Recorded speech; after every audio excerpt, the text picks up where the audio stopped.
Hey guys, this is Booligan with Airsoft Retreat, BooliganAirsoft.com, and Airsoft Insider Magazine. Today we're taking a look at a new gun available from G&G. This is the Combat Machine 300 BOT. This is one of the latest iterations of their current generation of the Combat Machine series, featuring a polymer receiver, the non-blowback version 2 gearbox, and in this case, coming with a 7-inch long keymod handguard.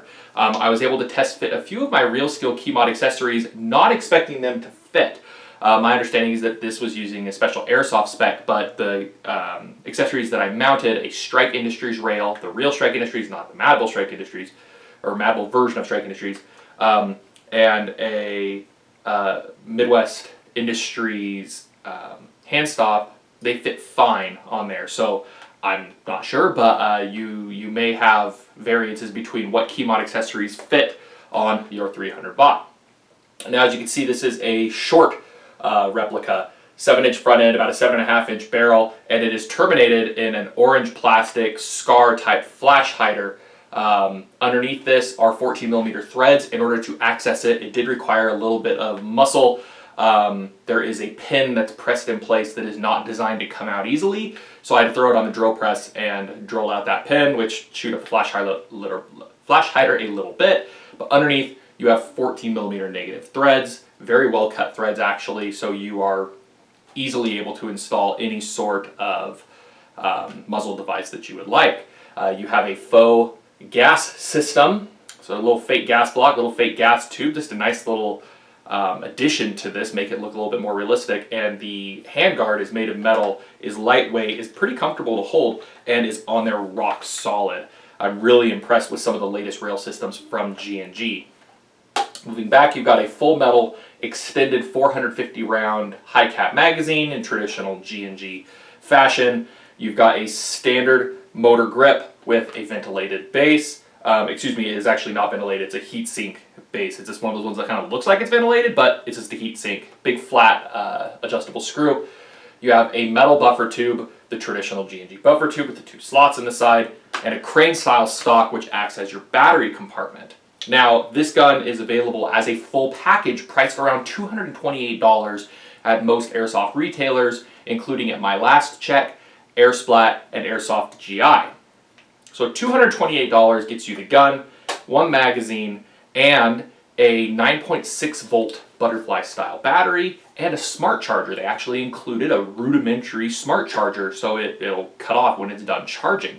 It's a great addition instead of the normal dumb trickle chargers that most airsoft replicas come with if they do include a battery. Now, when we do our testing in this, we are going to test it using the included battery. We will also do some brief testing using my tried and true Tenergy 11.1 volt LiPo. However, you have slight fitment issues because this gun is equipped with a MOSFET. Has a small MOSFET unit located in the buffer tube, as well as a separate mini automotive blade style fuse also located in the buffer tube. So your buffer tube space is really kind of at a premium, and you don't have a hell of a lot of space to put a buffer tube LiPo.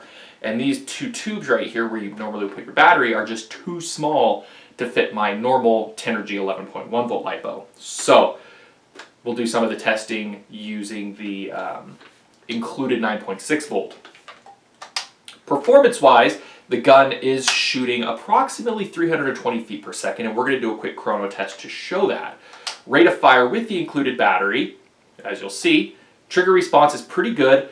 I did notice one thing though, that on very quick taps on the trigger in semi-auto, I would occasionally get lockup that would have to be cleared with full auto. I'm not sure if that's just a problem with mine, and we'll be messing around with it a little bit more to see if it's a motor issue, a motor height issue, or what. But let's go ahead and give it a quick shot here. Not bad trigger response. And now on full auto.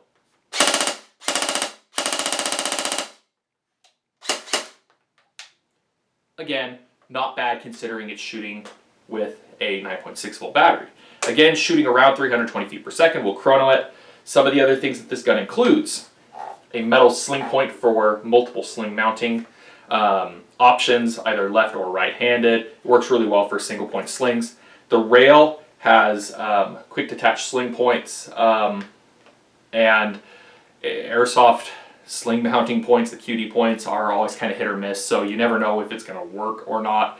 One of my slings worked, the other one wouldn't fit in it at all. So it varies, and that's just the nature of airsoft.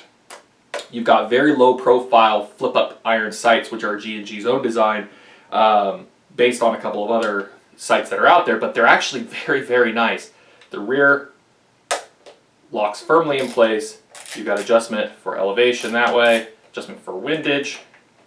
The front flips up, and it actually locks in place. You have to push a small button here on the side, and then allows it to fold. The rear has no such button and will fold easily. Your hop up is adjusted by pulling back the charging handle. Very simple hop up adjustment, pretty standard G&G stuff.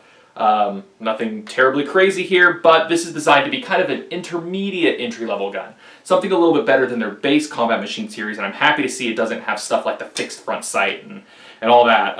They actually did a really good job with the handguard. The body's great. It is interchangeable with the same generation of Combat Machine guns. I was able to swap the uppers with my Firehawk, no problem whatsoever. Gun's comfortable, it's easy to shoot, and we've got big plans for this. So G&G also sent along a few motors to test out. A standard motor, their powerful motor, and a prototype motor with an orange base that I don't have a lot of specs on, but it's supposed to be pretty good. So we're going to be testing out some new motors in this in an upcoming video, and we're also going to do a bit of a custom build with it. It's short, has a nice short barrel, so let's build kind of a PDW out of it. We're going to be switching around a grip, trigger guard, a new stock, which we ordered from Crytac, changing some bits on the front end, flash hider, not sure what we're going to do with the front end, we'll do something cool with it. And probably using that really hot new motor to see if we can get some pretty screaming rate of fire out of this. So stay tuned to the channel, we'll be tweaking this out a little bit and seeing what we can do with it. Again, this gun is available in a package, priced around $228 currently with the battery, with the charger, and a good battery at that. Battery, charger, the gun, and basically everything you need except for some BBs. So let's go ahead, let's check this out on the chrono, see how it shoots. Be sure to check out my full reviews on all of my guns on Booligan Airsoft and Airsoft Retreat, and as always, thanks for watching.